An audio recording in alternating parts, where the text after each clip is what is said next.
Hi everyone, welcome to the first lesson. In the upcoming videos, I will teach you programming in C++ language. I will try my best to cover all the topic from beginner to the expert level. After finishing this course, you will become proficient in C++, and being proficient in C++ never goes out of style and demand. So let us get started. In today's class, we will be learning some basics of programming. So first of all, we should answer, what does a computer do? So you give input to the computer and the computer will generate the corresponding output. So have you ever thought about how computer will understand our instructions? We human can communicate to each other because we speak the same language, for example English. But there is a problem with the computer. It is an electronic machine and it doesn't understand English. It only understands binary. And binary is basically 0 and 1. 0 means you can say my switch is off, and 1 means I can say my switch is on. In other words, what we can say, 0 means false and 1 means true. So if you want to communicate directly to a computer, you need to talk in binary. So first of all, let us discuss what is binary. So binary is actually a number system. We have many number systems. So let us talk about number systems. So now let us talk about number systems. So number system can be categorized into two types, weighted number system and unweighted number system.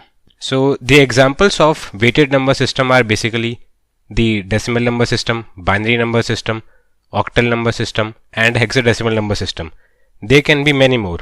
The example of unweighted number system is basically tally number system. So let us discuss first unweighted number system. What is unweighted number system? So in unweighted number system, each digit will have the same weight. Each digit has been assigned the same weight. Consider this example. So this digit is assigned a weight of 1.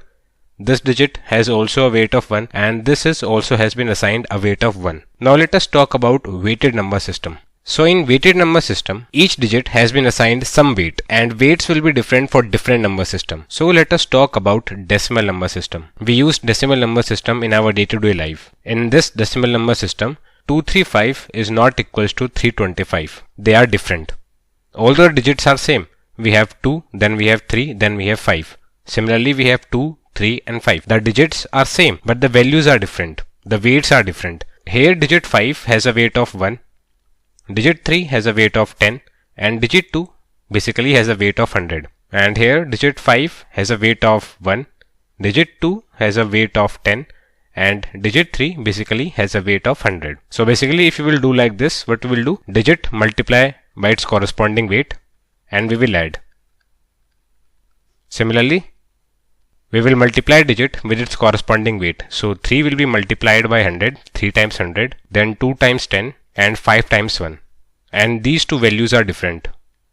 These two values will be different. So we stop number system here. We will learn more about number system deeply in our future classes. So I was telling you that if you want to communicate directly to a computer, you need to talk in binary. But it is impossible for us to talk or write in binary. So we use programming languages alongside with the flowcharts and algorithms for solving a problem. So let us take the help of a diagram. So this is a beautiful diagram. So what do we have here? So I have a problem. So what we will do, so this problem will be passed through an algorithm. Okay, so what is algorithm? Algorithm is basically a procedure for solving a problem. So we have many steps to solve a problem. Step 1, then we will perform step 2 and similarly there will be many more steps. Then what we will do, we will take the help of flowchart. So what is flowchart? Flowchart is basically a pictorial representation, or you can say the diagrammatic representation of algorithm. Pictorial or diagrammatic representation of an algorithm. So in flowchart, we will be having many shapes like oval shape, we can have parallelogram shape, we can have rectangle shape, we can have diamond shape and so on. And then we will be having our programming languages. So PL stands for programming languages. So we have many programming languages. For example, we can have C++, which we will study in this course. It can be Java, it can be Python and many more. So we have many programming languages. And finally, we will get our solution. Now let us discuss what is a programming language. Before discussing what is programming language, why do we need programming language? Let us try to understand what is the need of a programming language. So the answer is very simple. Computer only understand binary and we cannot talk in binary. So we need the help of a programming language. So programming language is a language with the help of which we can communicate to a computer. In this course, we are learning C++ programming language. So like any other language in general, general, programming language will also have some words, some symbols, some rules. In programming language, the rules of grammar, the grammatical rules are called syntax. So I'm repeating myself. Like any other language, in general, programming language will also have words, symbols and rules of grammar. So the rules of grammar has basically a name which is called syntax. Simple. Now let us talk about different type of programming language. So there are basically two types of programming language. We have high level language and we have low level language. And now let us try to understand the difference between them. So basically the high level language, these languages are basically close to humans. And low level language are basically close to machines. We can easily read and understand, we can easily read and write high level language. But for the low level language, it is impossible, or you can say it is very difficult for us to read and write low level language. The examples of high level language can be C++, it can be Java, it can be Python, it can be C#, and so on. The example of low level language is basically assembly language. So let us understand it more clearly. So we have our C++ language, or you can say Java, or you can say Python language. Then we have our assembly language. Then we have machine code, which we will understand later what is machine code. And finally we are having something like ARM, IBM, MIPS. So this is generally a flow.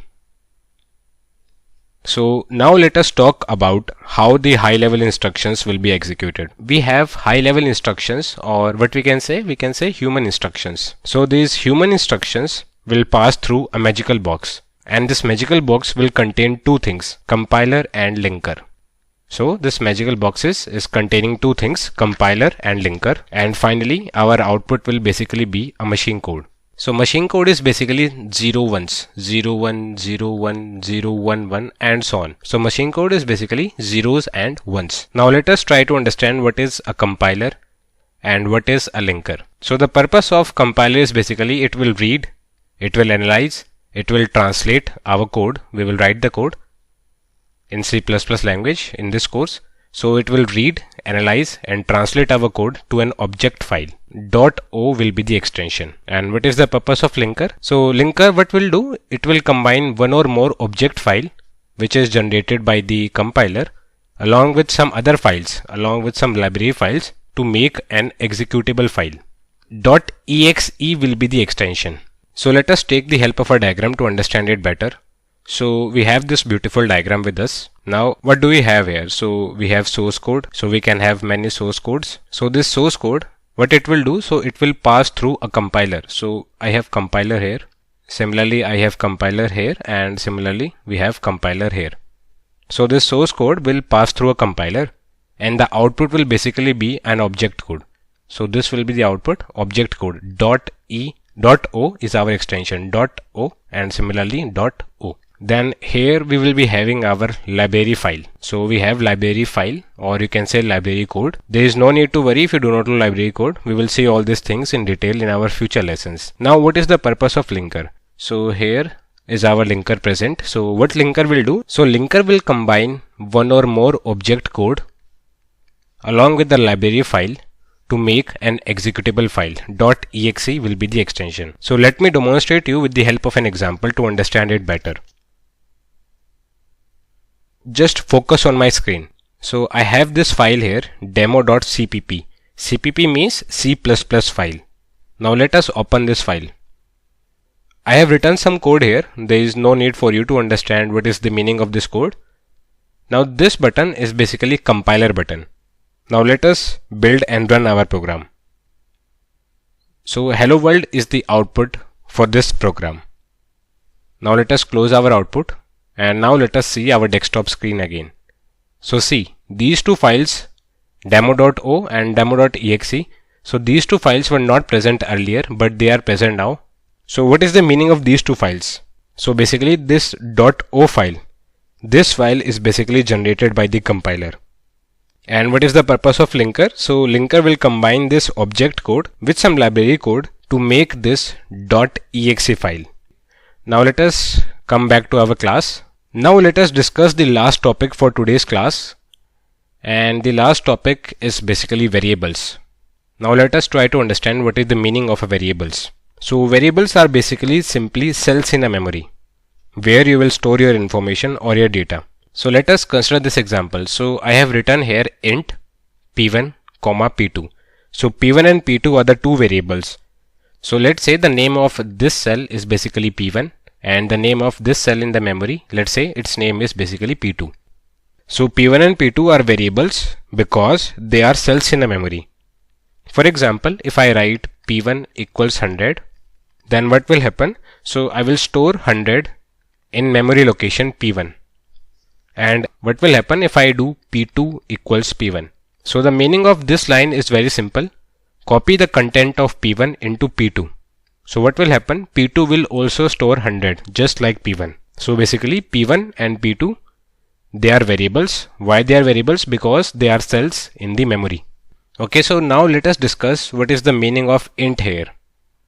So int mean basically integer. Int stands for integer. So the meaning of this int is basically very simple. This int says p1 and p2, they will store only integer. They will store only integer. You can say p1 variable is storing an integer. 100 is an integer. Similarly, p2 variable is also storing an integer. So that is the significance of writing int here. So I think this is enough for an introduction to programming. In next class, we will learn about flowcharts in detail. Can't wait to see you in the next one. Bye bye.